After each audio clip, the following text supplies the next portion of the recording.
Осындай езіліп кетпейтін макаронды қалайсыз ба? Онда видеоны соңына дейін көріңіз. Ең алдымен кез келген макаронымызды алып, майға қуырып аламыз, қызартып. Осылай қызартып, жақсылап пісіріп алатын боламыз суға.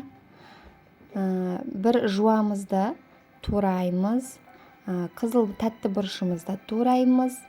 Бәрін видеода көріп отқаныңыздай тураңыздар. Етті де осылай ұзынша қылып тураймыз. Үстіне соевый соус, тұз салып, араластырып, бір мариновать етіп аламыз. Қазанымызға салып қуыратын боламыз. Енді барлығын чеснок, томат, бір ас қасық салсаңыз, или өзіңіз қалауыңызша тәтті бұрышымызды салып, барлығын подлив жасап істейтін боламыз.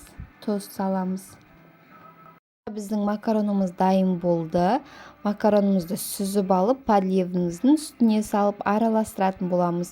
Керемет болып шығады, дәмі де, макарондарыңыз езілмейді да. Менімен бірге болыңыздар.